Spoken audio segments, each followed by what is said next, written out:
Hello, Mark Crossfield here. We're hitting Ping G30 irons. We've got the new iron for Ping G30, going to give it a hit. We've got GC2 on the floor, Titleist Pro V1X, my normal gaming ball. We're going to give you some real numbers on these clubs as well. Let's show you what Ping G30 has to offer. Let's get stuck in.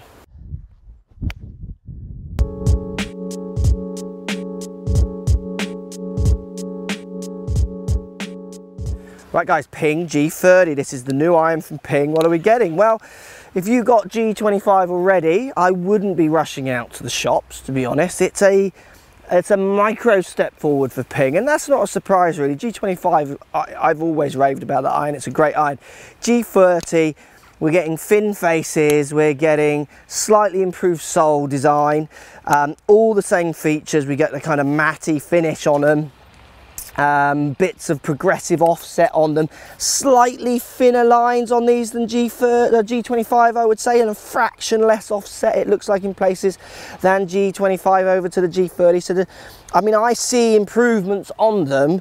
I don't know if it would warrant me spending the money from G25 to G30, but you've got to remember guys, I would argue most companies aren't trying to get people to use G25s to swap the G30s. They certainly wouldn't mind if you do. They want to sell golf equipment, but what they are trying to get you to do is people who have maybe got Ping i2s or even older to swap to the newer tech. So I always like that comment on the videos about, oh, but they're no different to the old ones. They're not trying to get the people from G25s to get G20 to G30s. They might be, Ping don't say this, but I would guess. They're just trying to make sure they have the best iron out in their range at the moment that you come to buy clubs. And at the moment they're saying it's G30. So we're going to hit some and see actually how it performs. I've got numbers with the 6 iron from the real balls, but we'll hit some here with the range ones just to show you, talk you through what I feel. I'm loving the shape. It definitely looks classic Ping, no ferrule. Little bit of offset, love the white line up line on the bottom. Quite a long head again, G range, very, very stable in the woods and through to the irons. But it looks slightly more classic. Not that that's the right word for a Ping iron, but it's certainly not as big, I would say, as G25 in certain places, but big enough in other places. Let's give it a hit, see what it feels like. It feels the same as G25 off the face. It makes a nice sound, the G30. It feels solid, it feels stable. I would certainly be giving this club to anyone who wants as much help in an iron as possible. The only thing with Ping irons in the G range is that some people want chrome in and they want ferrules, they want them to look more traditional.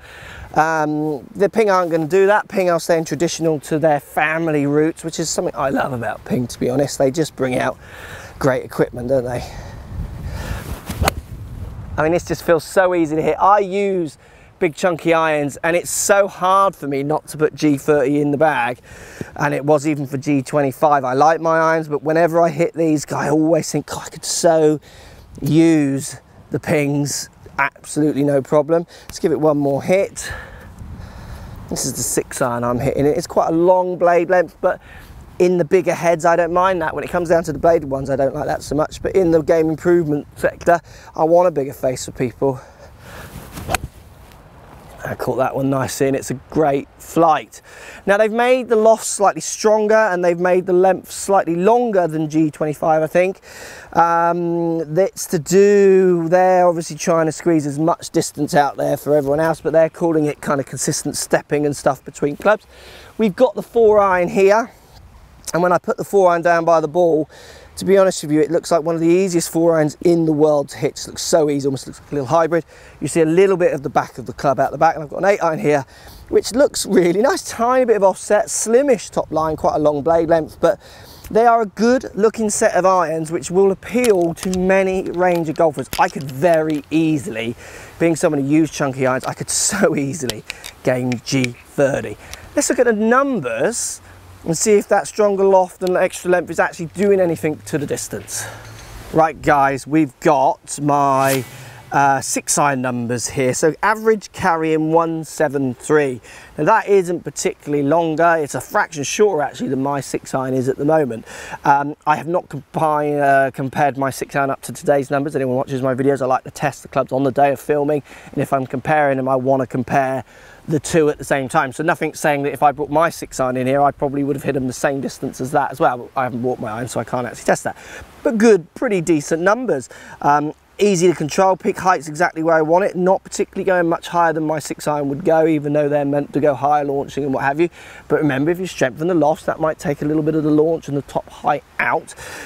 Then you've got the big chunky soles and what have you to help you get a bit of launch. So it's always a trade-off with these kind of clubs. 173 average carry, not bad numbers at all. I'm really loving the look, the classic pingness of G30. And again, for me, with a G range in ping, we are just going stable, stable, stable. They'll brand it with a bit faster possibly, and they have done with their woods. Buy into that if you wish or not. I'm not fussed on that one. If I'm selling someone a ping, or if I'm advising someone to get a ping, I am saying you are going to get one of the most stable irons, certainly in the G series, you can get your hands on. And stability, for most of you players out there, certainly with handicaps, is actually what you need. Not more distance into the rubbish, you need it to be stable, not twisting, not tilting the spin axis and hitting target more often. Thanks for watching, guys. Post comments down below, let me know what you think. Ping G30, love them, hate them, I'd love to know. Are you a G25 who's going to try the G30, or are you an older tech guy looking at a new set of clubs and this is one you might go and try? Do go and try them, let me know, and we'll speak to you soon. So if you like what's going on here, don't be afraid to subscribe to the channel. Also thumbs up the video, post comments, love to hear what you guys got to say. Let's keep it social. The more we talk, the more we share, the easier this game will get for everybody. So if you want to find me on Facebook here, you can find me on Facebook. If you want to tweet me, find me on Twitter here as well. Just follow the links, all in the description. Come and join the show, get active, get involved, get playing some better golf. Thanks for watching. Hello, Mark Crossfield here. We're hitting Ping G30 irons. We've got the new iron from Ping G30, going to give it a hit. We've got GC2 on the floor, Titleist Pro V1X, my normal gaming ball. We're going to give you some real numbers on these clubs as well. Let's show you what Ping G30 has to offer. Let's get stuck in.